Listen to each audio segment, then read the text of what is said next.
Hello, welcome to Jayanti's cooking corner. আজ আমি করে দেখাবো লাউ চিংড়ি। খুবই সাধারণভাবে আমি এই রান্নাটা করেছি। যারা কম তেল মশলা খেতে লাইক করেন তারা অবশ্যই এভাবে একবার বানিয়ে দেখতে পারেন। আমি এখানে একটা ছোট কচি লাউ নিয়েছি। লাউর খোসাটা ছাড়িয়ে ধুয়ে তারপর আমি এটাকে ছোট ছোট করে কেটে নিয়েছি।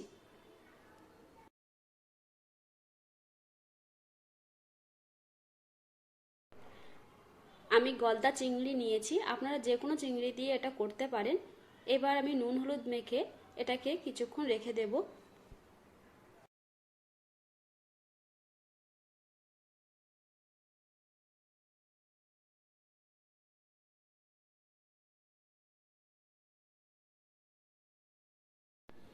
এবার আমি চিংড়ি মাছগুলোকে ভেজে নেব। তার জন্য আমি কড়াইতে তেল দিয়ে গরম করে নেব।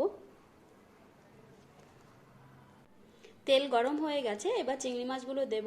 খুব বেশি ভাজা যাবে না।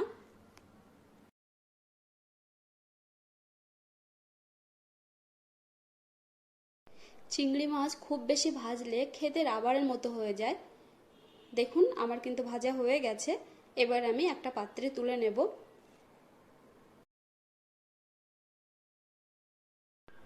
ওই একই তেলের মধ্যে আমি আরও কিছুটা তেল দিয়ে দেব।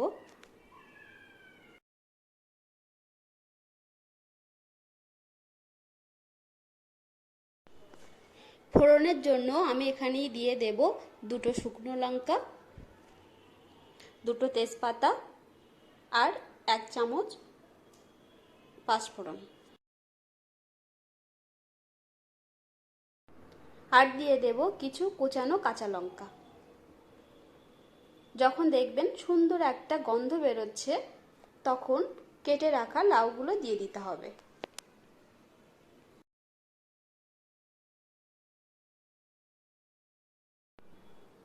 এবার দিয়ে দেব পরিমাণ মতো হলুদ, পরিমাণ মতো নুন। এবার আমি এটাকে খুব ভালোভাবে মিশিয়ে নেব।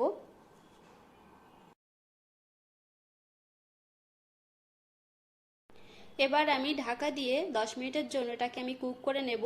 আর এ সময় অবশ্যই গ্যাসের ফ্লেম মিডিয়ামে রাখতে হবে।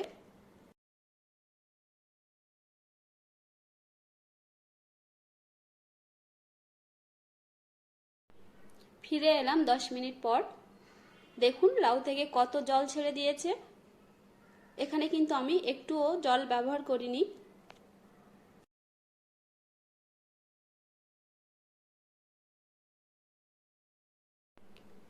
লাউ কিন্তু ভালো মতো সিদ্ধ হয়ে গেছে। এবার আমি এটাকে একটু ঘেটে নেব। তারপর আমার ভেজে রাখা চিংড়ি মাছগুলো দিয়ে দেব।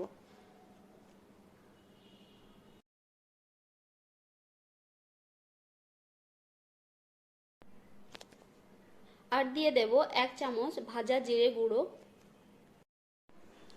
গোলমরিচ গুঁড়ো,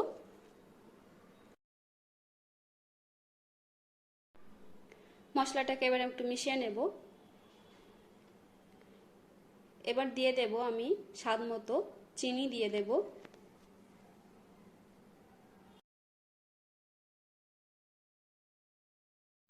আর দিয়ে দেব 2-3টে চিড়ে রাখা কাঁচা লঙ্কা।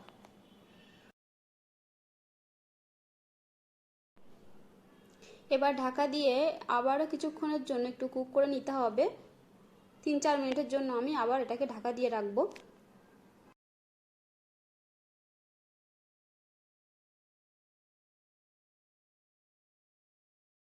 ফিরে এলাম 5 মিনিট পর।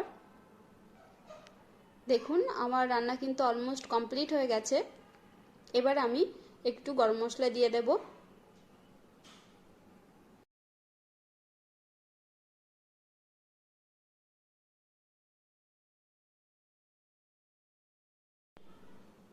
এবারে আমি একটা পাত্রে এগুলো নামিয়ে পরিবেশন করব। এই গরমের দুপুরে কিন্তু গরম ভাতের সাথে লাউ চিংড়ি খুবই ভালো লাগে খেতে। একবার হলেও ট্রাই করে দেখতে পারেন। আমার ভিডিওটি যদি ভালো লেগে থাকে তাহলে অবশ্যই কমেন্ট, শেয়ার, লাইক করতে ভুলবেন না। আর যারা নতুন আছেন তারা অবশ্যই আমার চ্যানেলটিকে সাবস্ক্রাইব করে দেবেন। আবার কথা হবে অন্য কোনো ভিডিওতে অন্য কোনো নিউ রেসিপি নিয়ে। ভালো থাকবেন, সুস্থ থাকবেন। টাটা।